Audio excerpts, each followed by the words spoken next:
Assalamualaikum warahmatullahi wabarakatuh. Jumpa dengan saya lagi, Neng Eva. Apa kabar sahabat-sahabatku semuanya hari ini? Yang cantik dan ganteng, yang soleh dan solehah, yang baik hatinya, yang rajin menabung dan juga rajin sedekah. Semoga sehat-sehat selalu dan dalam lindungan Allah Subhanahu wa Ta'ala, dan semoga kita semua berada dalam ridhonya. Amin ya robbal alamin. Nah, di konten kali ini saya akan membahas tentang masih berlanjut ya, lanjutan yang kemarin. Jadi tiap hari bersambung ya. Kita sudah membahas tentang apa penyembuhan melalui istighfar ya, taubatan nasuha, salat sunnah taubat, untuk taubatan nasuha dan untuk terhindar dari taubatan sambal. Terus tentang beristighfar untuk eksternal toksik. Terus zikir kolbi untuk toksisitas nafsu duniawi ya, nafsu kesenangan duniawi. Terus tentang menarik diri untuk ketenangan jiwa ya, atau beruzlah atau defensif kalau bahasa Inggrisnya. Terus dan yang sekarang penyembuhannya itu untuk yang depresi. Depresi itu apa? Penyakit tidak menerima kenyataan, atau dalam kata lain yaitu penyakit ngabatin. Jadi orangnya itu suka ngebatin, diem tapi nyesek gitu di dada gitu kan. Nah, itu kenapa bisa depresi dan bisa nyesek di dada, karena itu penyakit tidak menerima kenyataan atau kurang menerima kenyataan hidup, alias hidupnya itu sengsara hati atau susah batin, karena disebabkan terlalu banyaknya penyakit batin di dalam hati yang tidak segera dibenahi, ya kan? Jadi dia itu biasanya kalau depresi ini lebih didominasi oleh toksisitas internal. Jadi dia karena memang bawaan batinnya ya, mungkin gitu, bawaan batinnya itu ya dia mungkin banyak, mohon maaf ini kita buat pemulihan jiwa ya, jadi biar mengerti gitu. Jadi saya juga bukan berarti saya di sini sok suci atau misalkan sok bersih, enggak, justru ini juga sama buat nasihat buat diri saya juga, buat kita semua ya, kita sama-sama belajar. Jadi mohon maaf kalau yang penyakit depresi ini biasanya dia itu karena memang murni internal penyakit yang ada di dalam hatinya. Biasanya orangnya ini suka iri dengki, suka banyak membenci orang lain, banyak tidak suka kepada orang lain, sehingga sulit menerima kenyataan hidup gitu. Jadi begitu ada masalah di luar, dia itu mudah sengsara hati gitu loh, mudah sengsara batin. Makanya tak heran disebut dengan istilah ngabatin atau nyesek di dada gitu kan. Nah, itu depresi itu sendiri artinya itu tidak menerima kenyataan gitu. Nah, itu kan toksik juga, dan toksik yang paling parah karena dia memang internal gitu loh. Jadi ya penyakitnya memang di dalam batinnya sendiri. Itu kebanyakan dari kita itu tidak menyadari gitu, ya kan. Banyak kan karena putus cinta depresi, cemburu depresi, terus misalkan kehilangan sesuatu depresi, terus misalkan diuji begini, ada musibah ini langsung depresi, langsung ngeleprek gitu kan, lemah, tidak berdaya gitu kan. Terus yang ada disebutnya itu hidup hidup enggan mati tak mau ya kan, ada istilah juga seperti itu.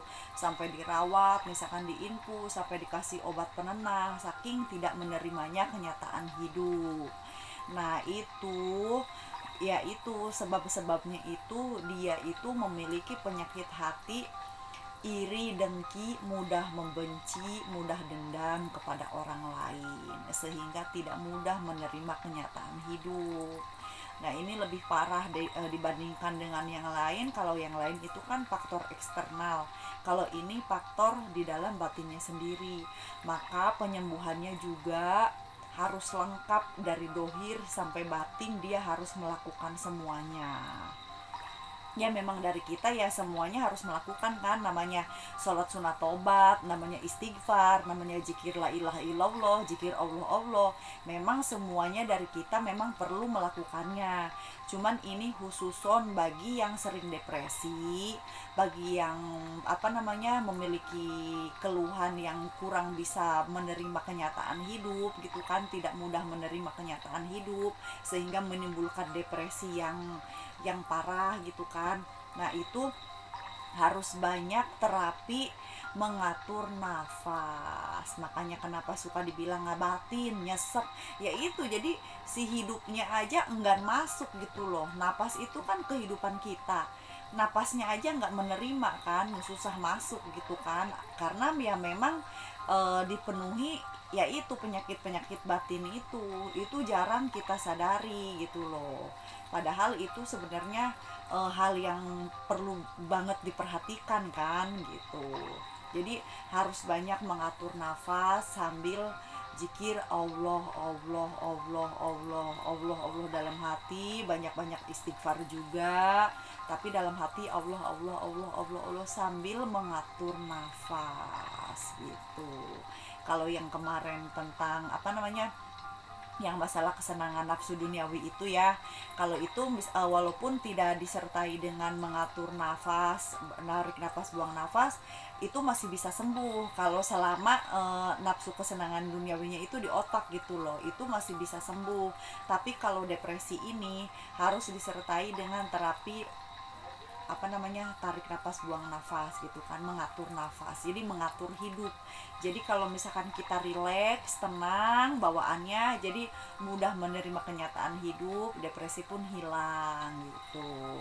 Namun kalau yang depresinya sudah parah gitu kan, tapi tidak punya uang untuk ke psikiater atau ke dokter gitu kan, karena memang mahalnya biaya pengobatan di rumah sakit, itu temui guru-guru spiritual atau guru-guru mursyid yang ahli dalam ahli syuhud gitu ya, ahli hikmah, atau yang sudah mengenal Allah, atau yang derajatnya ma'rifatullah, itu bisa membantu gitu kan.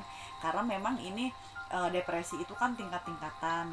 Ada yang hanya bisa dengan menarik nafas buang nafas setiap habis sholat subuh atau setiap habis tahajud, lakukan selama 10 menit gitu kan, sambil wirid Allah Allah Allah gitu kan.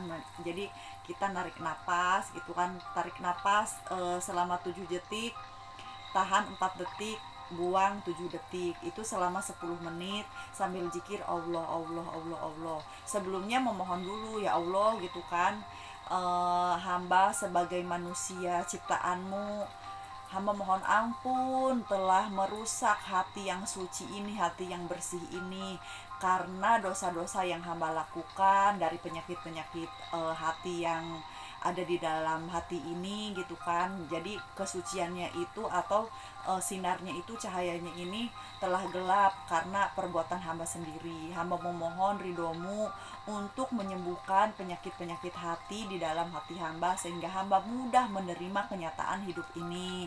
Itu kurang lebihnya doanya seperti itu ya. Terus baca Al-Fatihah, istighfar, sholawat Nabi, apa aja yang bisa itu terserah ya. Ini buat terapi sehari-hari gitu. Nah terus tarik napas buang napas itu ya selama 10 menit aja.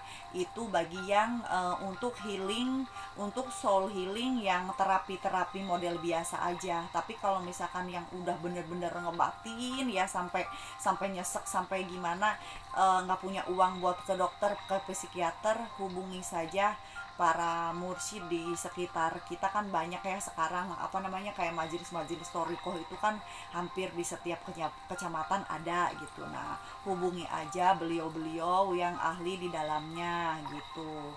Namun dilihat-lihat dulu yang benar-benar guru juga kan maksudnya yang benar-benar syariat dan hakikatnya itu yang benar-benar dijalankan gitu kan. Jadi pilih mursyid atau guru juga yang tepat gitu. Nah, hanya itu saja yang saya bisa sharing ya. Karena apa namanya, hal-hal ini nih kalau udah kesini ada yang sifatnya itu sirul asror atau syiri atau rahasia. Jadi saya tidak bisa menjelaskan itu lewat online gitu karena itu tidak layak dan kurang beretika lah ya gitu. Jadi hanya itu saja. Kalau selebihnya hubungi mursyid-mursyid yang torikoh itu di sekitar kita yang ada majlisnya gitu kan, yang punya guru itu yang ilmunya punya nasab, punya sanad sampai ke baginda Rasulullah Shallallahu Alaihi Wasallam. Nah itu maksudnya ya. Jadi segitu saja dulu. Mudah-mudahan bermanfaat dan bisa membantu menjadi solusi soul healing untuk kita semua yang mau berbenah, yang mau pemulihan, yang mau penyembuhan ya.